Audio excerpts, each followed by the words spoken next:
পরিষ্কার বলছি, সিবিআই এবং ইডিকে সম্পূর্ণ রাজনৈতিক উদ্দেশ্য প্রণোদিতভাবে ব্যবহার করা হচ্ছে অবিজেপি বা বিজেপি বিরোধী শক্তিকে দমন পীড়নের জন্য, এবং তৃণমূল কংগ্রেস এই প্রশ্নে বিজেপির গলার কাঁটা। সেই কারণে ইডি, সিবিআই এভাবে তাদের অপপ্রয়োগ চলছে। মহুয়া মৈত্র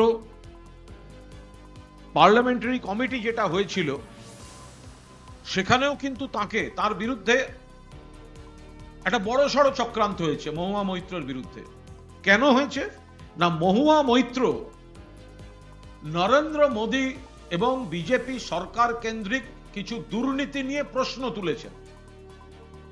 প্রধানমন্ত্রী এবং বিজেপি সংক্রান্ত দুর্নীতি নিয়ে প্রশ্ন তুলেছিলেন মহুয়া মৈত্র। সেই কারণে মহুয়াকে টার্গেট করা হয়েছিল।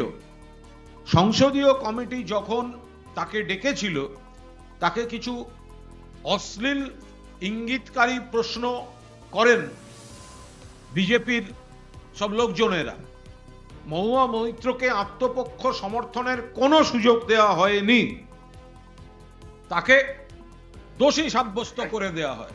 বিজেপি মরিয়া হয়ে গেছিল সংসদ থেকে মহুয়া মৈত্রকে বার করতে হবে, এবং সেই ষড়যন্ত্রের যে চিত্রনাট্য সেটাই চলছে, সেটা এবার সিবিআইকে লেলিয়ে দেওয়া হয়েছে।